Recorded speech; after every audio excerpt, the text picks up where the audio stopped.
жүзден жүйрік мыңнан тұлпар шығар. Бәйгемізді көріңіз. Бірінші сайысымыз бәйге. Бәйгеде әр оқушыға 16 сұрақтан қойылады.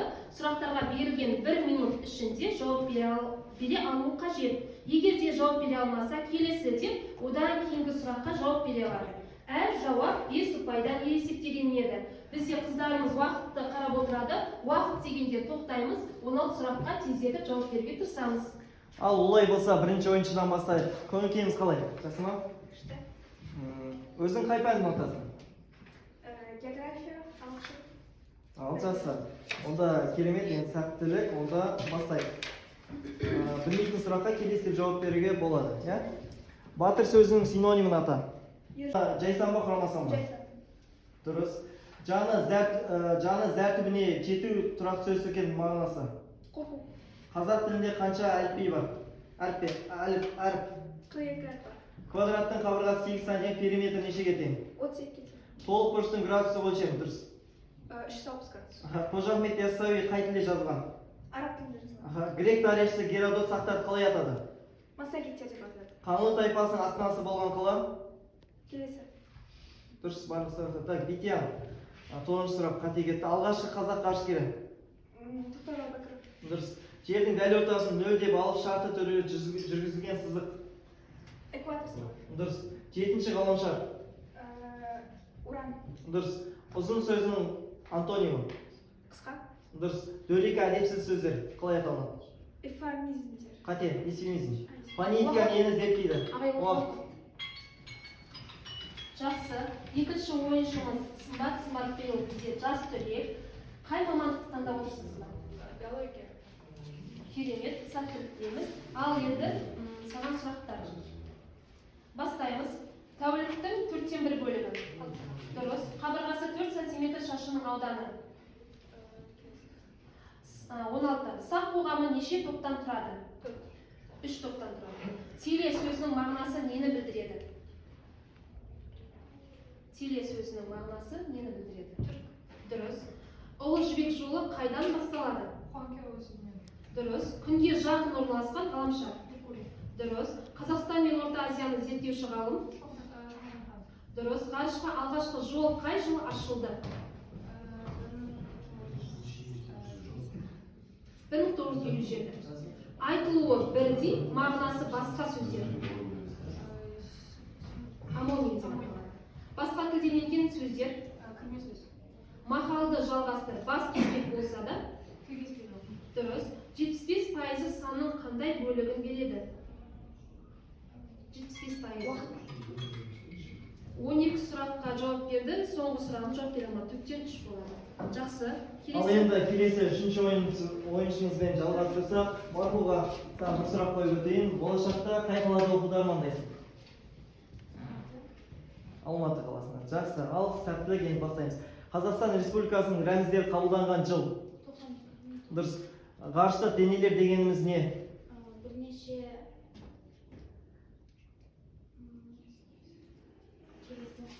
Жердің шегінен басқа денелерді атайды. Жаратылыстану ұғымы қандай сөздерден тұрады?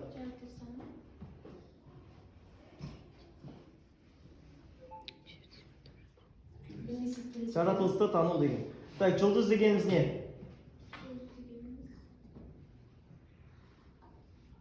аспанның жарық бөлігі. Жарық бірнеше мың градус температура қысып тұрған есептейік. Көнерген сөздер нешеге бөлінеді? Келесі. 2-ге бөлінеді. Сұлу сөзінің синонимін ата? Әдемі, көрікті. Жақсы, дұрыс. Қабағынан қар жауды тұрақты сөз тіркесі мағынасы? Ашылды. Дұрыс. 3 түйе ұшып келе жатты, аңшы олардың бірін атып алды, олардың қаншасы қалды? Ұша алмайды, дұрыс. AX уақыт аяқталды. Біз 8 сұраққа дейін жетіп үлгердік.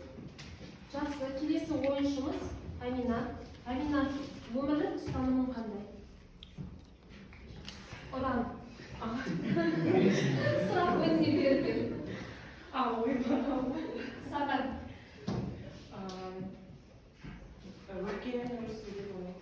Жақсы. Тамаша. Ал саған нақты сұрақтармен танысып алайық енді. Бірінші сұрақ. Дыбыстар Дұрыс. Ойды әдепті сыпайы етіп жеткізу. Дұрыс. Жазықтықта қиылыспайтын етіп түзу. Дұрыс. 21 саны жайсан ба, құрамасан ба? Дұрыс. 180 градусқа тең бұрышты қалай атайды? Дұрыс. Қазақ жерінің тұңғыш астанасы болған қала. Орынбор. Тұңғыш қазақ даласынан ғарышқа аттанған күн және қай жыл? Жарайсың. Табиғаттағы құбылыс. Дұрыс. Жұлдызды аспанды зерттеуде үлкен үлес қосқан орта ғасырлық ғалым. Ұлықбек. Дұрыс. Қазіргі кезде астрономдардың есептеуі бойынша қанша шоқ жұлдыздар бар? Уақыт 88. Дұрыс. 12 сұраққа жауап берді. Ал 5-ші ойыншы Арайлым. Арай, саған сұрақ бастамашылығын бір сұрақ қойып өтсем. Өмірлік ұраның қандай?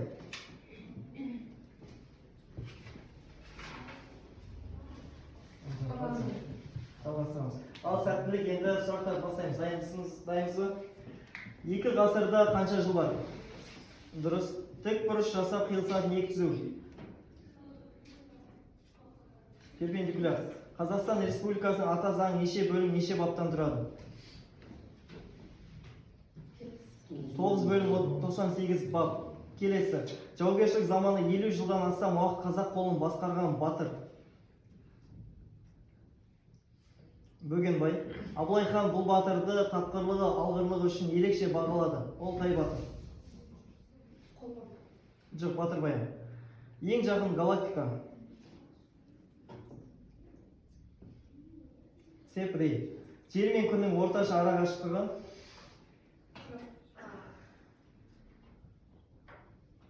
150 миллион километр. Ғаламшарлардың күнді айналып өтетін сызық қалай аталынады? Жоқ. Жәнеке, қандай жанрдағы фильмдерді ұнатасың, көресің? Ужас деді ма? Ал онда сәттілік, саған сұрақтар. Жер күннен нешінші қашықтықта орналасқан ғаламшар? 3-ші. Ең алғашқы ғарыш кемесі? Дұрыс. Жер тобына жататын ғаламшар? Меркурий, Шолпан, Жер, Марс. Қазақ тіліндегі киім салуға қатысты сөздер қай терминге жатады? Табу. Сөз мағынасын не зерттейді? Лексика. Дұрыс. Фразеология сөзінің баламасын табыңыз. Дұрыс. -24 плюс 11 тең? -24 плюс 11. 13. Молодец. 90 градустан кіші бұрыш қалай аталады? Дұрыс. Ең кіші 3 таңбалы сан? Ең кіші. Дұрыс. Қазақ халқының азаттығы туралы жырлаған батыр кім? Дұрыс. Қазақстан Республикасы жерінен көлемінен нешінші орында? Дұрыс. Қазақстандағы облыстар саны неше? Дұрыс. Комета дегеніміз не? Кіші планета. Дұрыс. 13 сұраққа жауап берді. Ал енді 7-ші ойыншы еңбекпен жалғастырса, ең бір сұрақ саған. Егер ұстаз болсаң, қай пәннен ұстаз болар едің? Ағылшын. Өте керемет. Ал бастаймыз ба? Бастаймыз. Жалғаулардың түрін ата. Көптік, тәуелділік, септік, жіктік. Екінші. Неше септік жалғау бар? Дұрыс. Пропорция дегеніміз не? Қатынас. Санның қатынас. Төртінші. Таңбаларды әртүрлі санды қосу үшін бір-бірінен азайтып үлкен таңбасын қоямыз. Бесінші. -21 -19. Нешеге тең? -40. Дұрыс. Тәуелсіз мемлекеттің негізгі белгілері.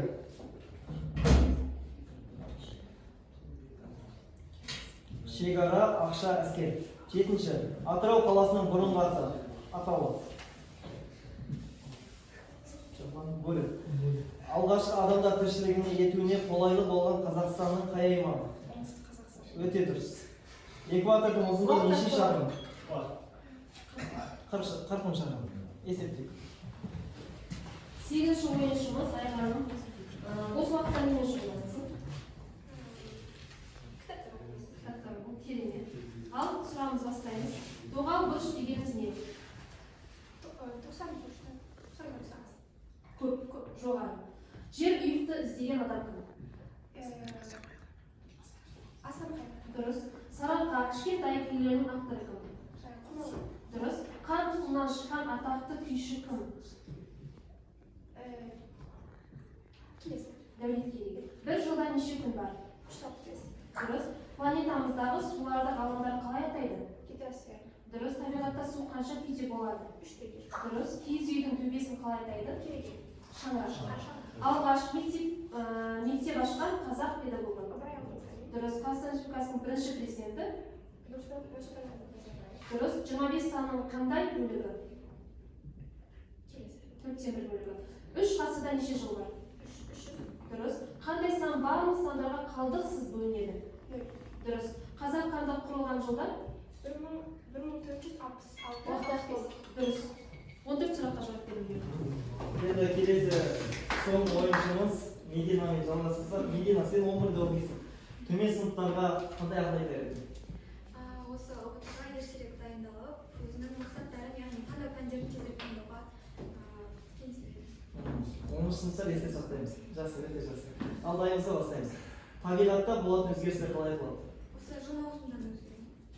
Құбылыстар. Ара қашықтықты немен анықтауға болады? Өлшеу құралдары. Молодец, дұрыс.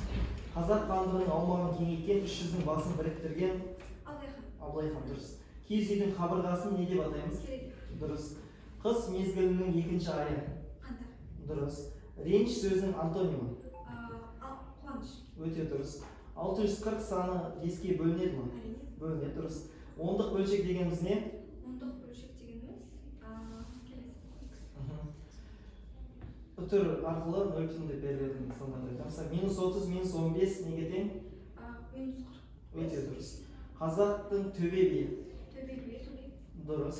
Елші ретінде жоңғар хандығына барып, Абылайды босатып әкелген қазақ биі. Өте дұрыс. Кіші жүздің атақты биі. Атақ кіші жүздің Әйтеке. Өте дұрыс. Телескопты алғаш ойлап тапқан. Галилей. Өте дұрыс. Біз 10 сұраққа жетіп үлгердік. Медина бізде алтын белгі қойды. Ойында қалады. Ұпай сандарын есептеп, енді екі ойыншымызды келесі кезеңнен алып қаламыз. Ойыннан шығып, бірақ өз орнымызда отыра береміз. Тек рет номермен атты бөтенше қалып қоямыз. Шабыстар үшін.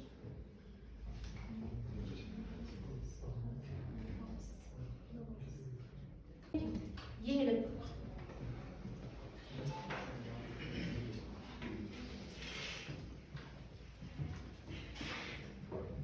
Осы екі оқушымыз бірінші сайыстан аз балл алғанына қарай екінші турымызға өтпейді. Қалған 7 оқушымызға сәттілігін ұнатушы ма едің?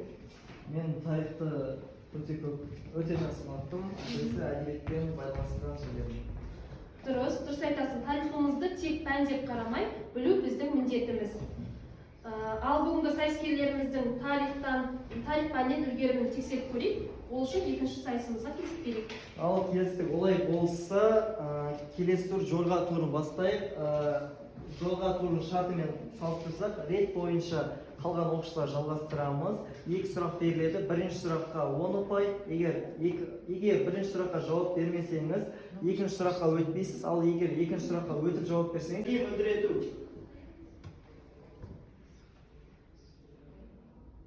Қай жауап көрсетер өзіңіз?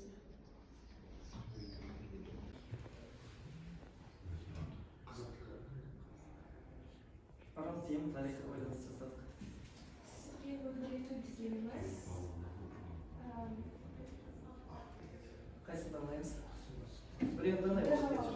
Бір жауап. Күздік дұрыс жауап. Екінші сұраққа өттік. 10 балл иемденді. Кенесары хан таққа отырған жылдар. Ел билеген жылдар. Кенесары хан. Қай жылы? Қазақтың соңғы ханы. 40. 47. Жоқ, өкінішке орай калимада тек қана 10 балл. Келесі екінші ойыншымыз Сымбат. Үме сөзі мағынасы. Аспай барлық сұрақты оқып, ойланып жауап береміз. Көмекке келгендерге берілетін дұрыс. Екінші Хақназар хан ел биледі. Қай жылдары?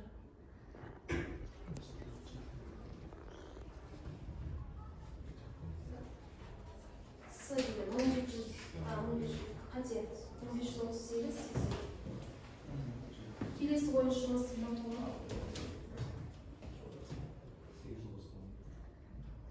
Ал Марфуға бастаймыз. Мойнына бұршақ салу сөзінің мағынасы. қайсы деп ойлайсың? Қай вариант? Оқып көр. Барлығын оқып, өз жауабыңды айт.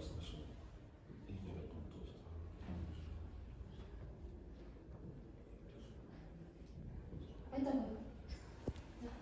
Құда жауабы берген, емдік шаралар. Жоқ. Қате. Құдайдан апа, екінші сайысқа өте алмайсыз. Келесі төртінші ойыншымыз. Амина. Амина, бастаймыз. Жағлан сөзі. Жағлан сөзі. Кішкене көзге Жағлан сөз көне қылыш атауы, үй тұрмысында қолданылатын киер ыдыс, жағлан өнер аспабы, киім кешек салатын сандық.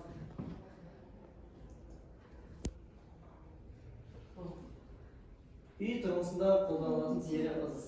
Жоқ, киім кешек салатын. Келесі сұраққа өте алмаймыз. Және Ошадияр сөзі мағынасы.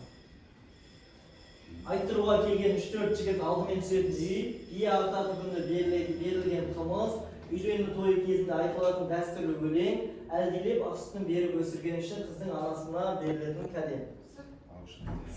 Үйлену тойы кезінде дұрыс айтылатын дәстүрлі өлең Ошадияр деп аталады. Келесі сұрағым. Керей хан ел биледі. Өте дұрыс. 30 пайыз және де. Келесі айғағым. Өңір салу. Келінге шашу шашып құтты болсын айту. Б жауап құдаларды жағалы кигізу. С жауап келінге үйретілетін өнер. Д жауабы осы өңірдегі көшелерге қонағасы беру. Келінге өте дұрыс. Келінге шашу шашып құтты болсын айту. Келесі. Әз Тәуке хан ел билеген жылдар.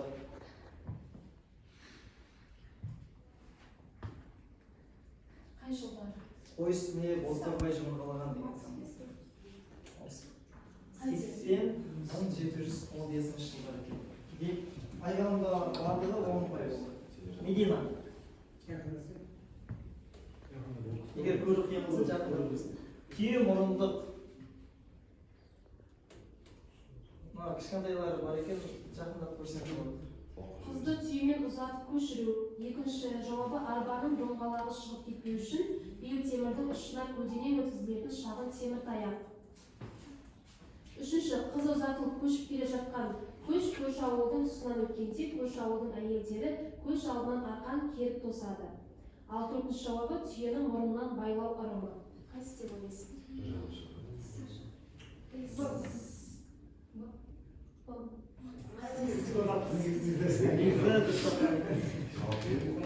Енді бұл екінші сайысымызда да төмен болған екі сайыскерімізді қалдырамыз. Кімдер екен төмен болған кезде? Алдыңғы бәйге сайысындағы балдарды қосылады. Жалпы бал жалпы бал бойынша есептелінеді.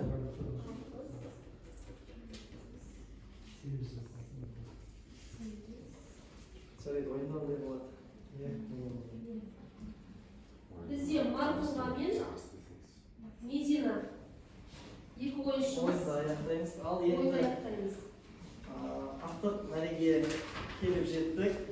Ойын жат дауыста. Біреу озып келеді қатарынан, біреу қалып жатады асығыста.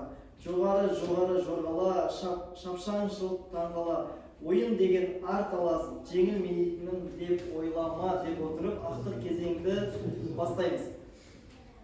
Ақтық кезең финал деп аталады. Финалда ұпай жоғары 5 оқушы қалып сайысқа түседі. Финал ережесі бойынша алдарынан 10, 20, 30, 40, 50 деген ұпайлар сандар жазған ұяшық ұсынылады. Бұл сандар жай сан емес, ұпай сандары. Өзіне жақын деген ұнаған тақырыпты таңдау арқылы сол ұяшыққа жасырылған сұрақтарға жауап беру керек. Жауап берген жағдайда сол ұпайды өзіне алады. Так, ал қалған оқушымызға жеңіс тілей отырып, сайысымызды бастаймыз. Бұл сайыста жаңа жеребеде анықталғандай рет бойынша қалған оқушылардан жалғастырамыз. Батыр Бауыржан Елу. Бауыржан Момышұлы туылған күні жылы. Батыр бабамыз.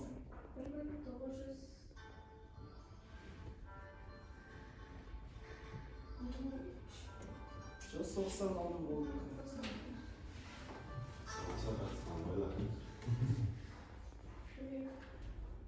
Жауапташамыз. Жауабы 24 желтоқсан 1910 жылы екен. Ал 50 балдан қалды. 50 балдан қалды. Сымбат, келесі. Ал Сымбат ашамыз. Үлкен ет. Етпеспен ашып. Так, 50 ашылып қойды, ашпаймыз. Қара болыпты. Не, клавиатура баспа керек. Давай,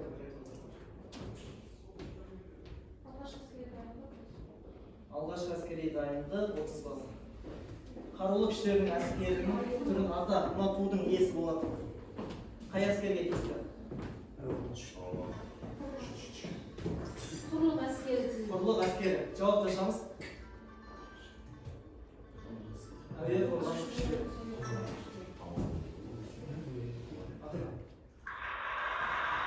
Ал келесі ақылға ойнаш. Амина. Математика 50. Математика 50. Ал дейсің. Бір аю әр күні алдыңғы жеген күндегіден 6 балық артық жиып отыр, 5 күн ішінде 100 балық жейді. Аю бірінші күні қанша балық жейді?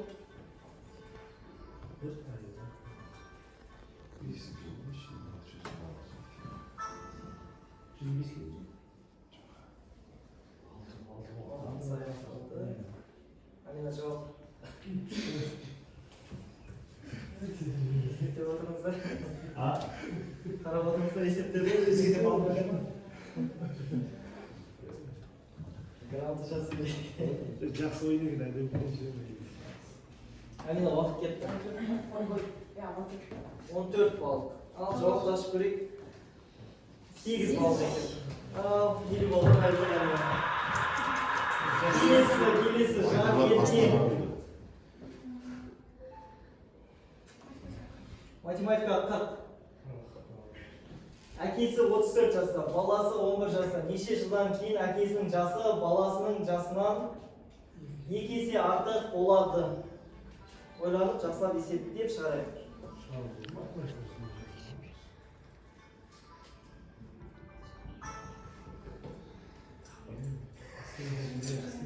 Он 12 жылдан кейін жауапташып көрейікші. Өте жақсы. 12 жылдан кейін. Қыр пайда еленді. Айқын. Әскерде жатыр, әскерде. Математика. Үлкен olmadı. Ойлаған санға бірді қостым, қосындыны 2-ке көбейттім, көбейтіндіні 4-ке бөлдім. Бөліндіден 3 азайттым, 1 шықты. Мен қандай сан ойладым? Асықпай ойланып көрейік. Кері қарай жасап.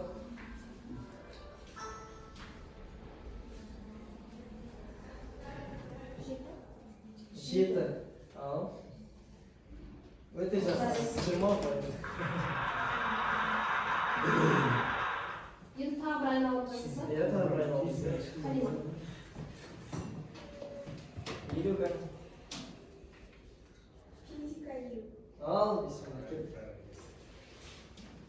Так, көрпе жастық көмегімен жүкті белгілі бір биіктікке көтереді. Егер екеуіс болмаса, онда көрпе жастықтың пайдалы әсер коэффициентін анықтаңыз. Жасап ойланып есептейік, ойланып көрейік. 50 балл. Ұмыт кетпеңіз.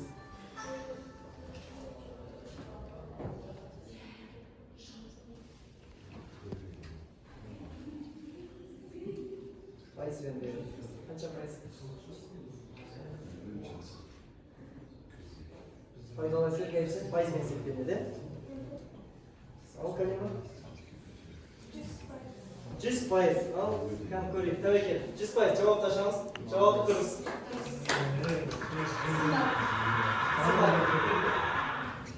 Батыр Бауыржан. Батыр Бауыржан 30.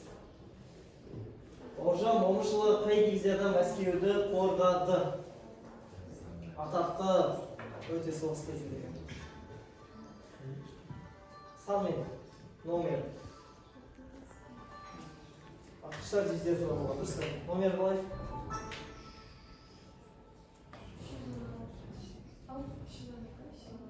316 ма? Ал жарайды, көрейік. 316. Oyuncuğumuz Amina. Amina 50 bal unut kettik. Tağ bölümümüz var. География 30.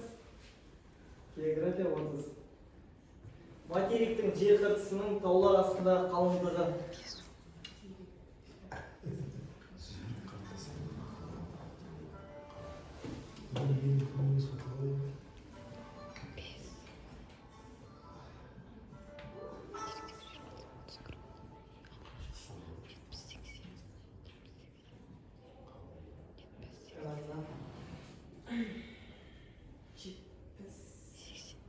Жетпіс.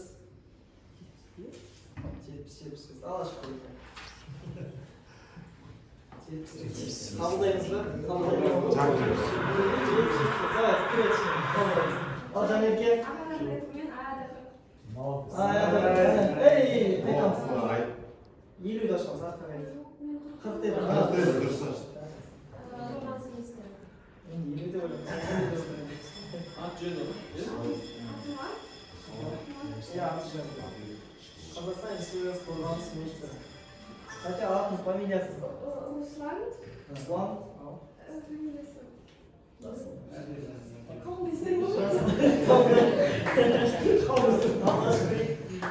Руслан Жасылов. Өте дұрыс.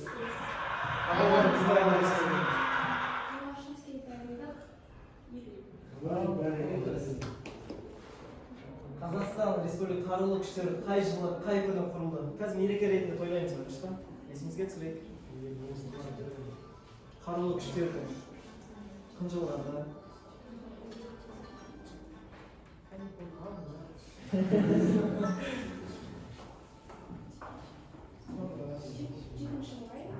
Жетінші мамыр, аға. Қай жылы?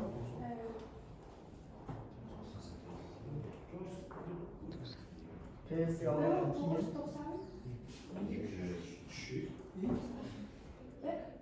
Екі? Да. Hayır. 97 жылы дұрыс. Ал жасыл. Тағы бір айналым істесек келеміз ба? Тағы бір айналым жасап келейік, уақыт бар екен. Батыр Бауыржан. Бауыржан Момышұлының балалық шағы туралы жазылған кітап. Ұшқан ер. Дұрыс. Ой, дұрыс етін өз қауыптар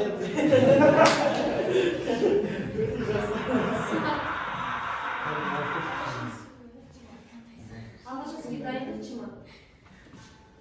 О, арка 74 тағының салмағы. Жоқ. Штем.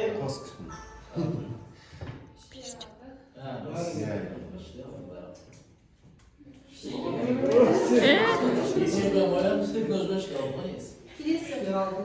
Қабылдаймыз ба, негізі?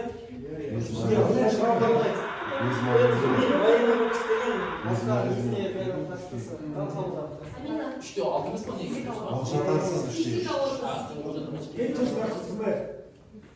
Бір жүк машинасының артында бір шелек тұр, жаңбыр жауа бастады. Шелек жүк машинасы тоқтап тұрған кезде тез тола ма, әлде жылдам кетіп бара жатқан кезде ма?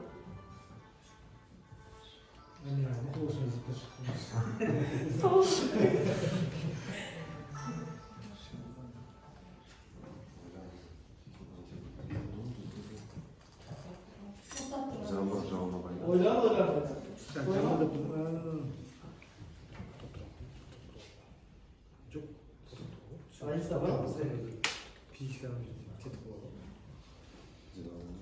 Cevap Amina.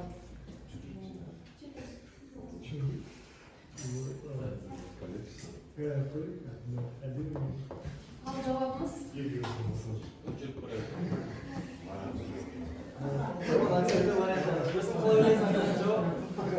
Жаңғы жолында қандай әсері бар ма? Жүрген тоқтаған. Давай, негізі. Тоқтап тұрған кезде. Тоқтап тұрған кезде деген жауап. Екі жағдайда да бірдей жылдамдықта.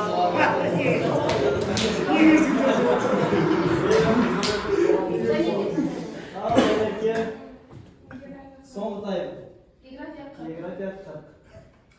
Мына өсімдіктің атауы.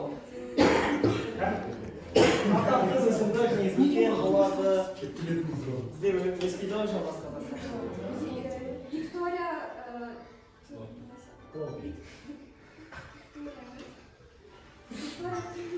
Виктория деп кого қарайық? Виктория деген сөз болса там не?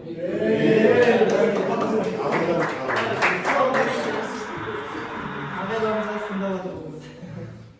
Айғам, Біздегі сынақ. 50 пән соңғысы. география 50-ден көрсейші соңғысы. Ойлап. 50. Соңғы үйге даже сен. әлемдегі ең биік қай жақта орналасқан?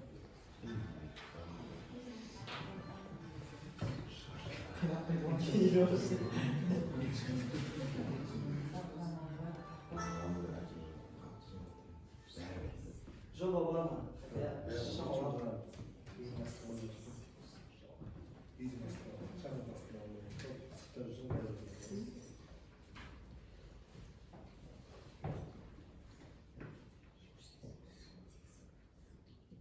Var mı? қай жері ма? қай Өзен болмaz. Қай өзенде ең Sen de olmazsa da.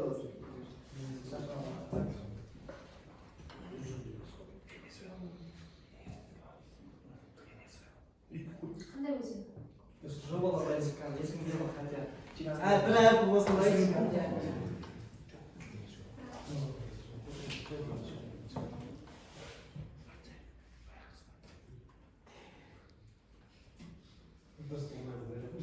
Сіздерде белгілеріңіз бар ма? Айтып көрсеңіздер. Венесуэла. Çok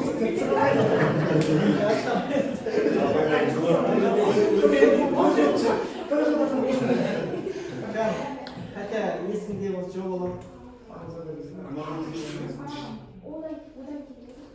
Одан келеді. Одан келсе не істейміз? Одан келеді. Кесіп, одан келсе қабылдайды. Ағайладым, одан келсе ал жоба қырмет.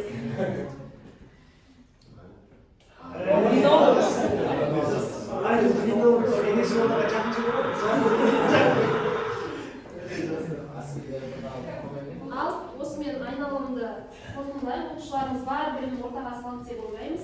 Көп созбай сайыстың жүлдегерлерін анықтайық. Енді сіздерден өтініш қазір жүлдегерлердің балын есептесек, енді мақтау қағаздар, алғыс хаттар бар. Шетімізден енді сіздер түгел танымайсыз, бірақ табыстап берсеңіздер оқушыларымыз риза болар еді. Болады ма? Ал жаса.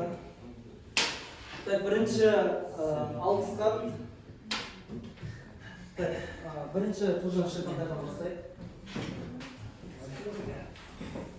Так, біріңіз келсеңіздер.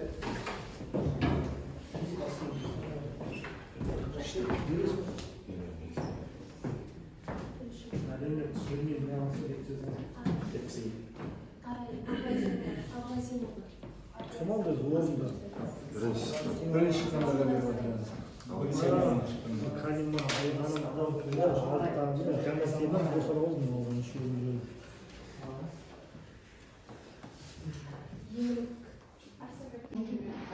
Номері 26-шы Жамбыл атындағы мектеп гимназияда ел қорғаған батырлар ерлігі тұғырлы ұрпаққа мұра тақырыбында өткізіліп отырған қалалық семинарда бағдарламасына сәйкес 21-ші ғасыр көшбасшысы атты интеллектуалды сайысында белсене қатысқаны үшін 8-ші А сынып оқушысы Аблазимова Арай марапатталады.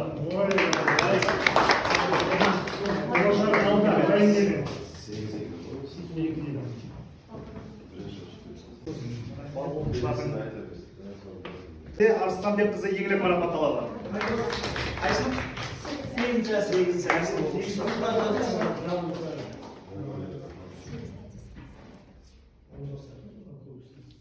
Енді керемет оқушылар, үздік оқушылар 8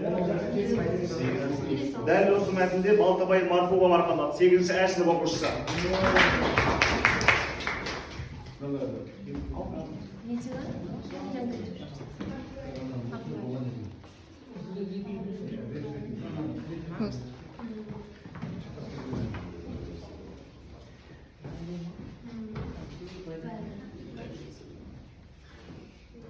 Алтын белгі айтып,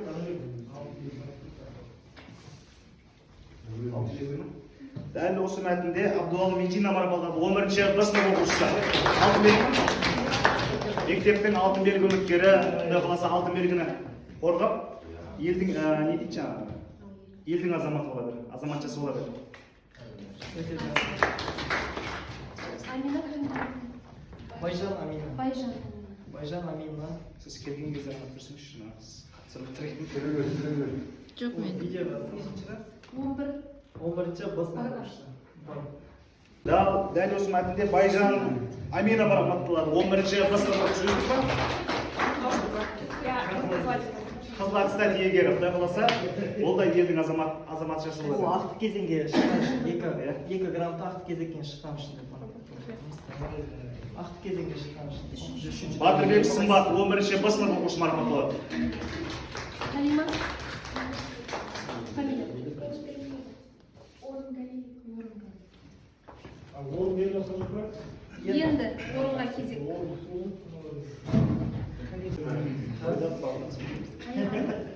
Орынғалиева Камила марапатталды. Үшінші дәрежелі диплом, үшінші орын.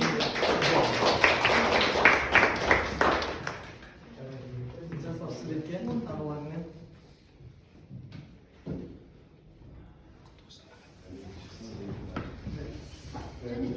Кемелбекова Айғаным 10-ші Б сынып оқушысы марапатталды. Екінші дәреже. Екінші дәрежелі дипломмен.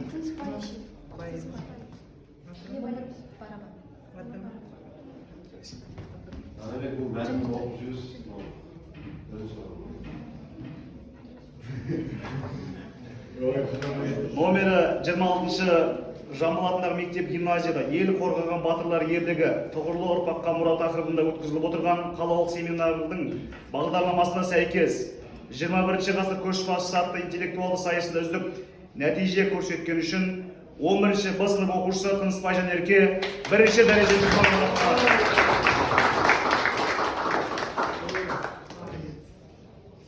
Көп рахмет. Жарайсыңдар балдар. Міне бүгін ағайларыңыздың, апайларыңыздың ұйымдастыруымен кереметтей сабақ өткізілді. Өзім бірінші рет қатысып тұрмын осындай сайысқа.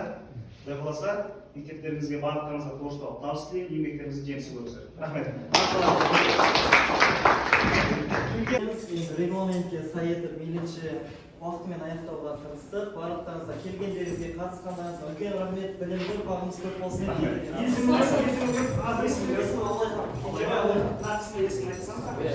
Шынар, Математика пәнінің мұғалімі.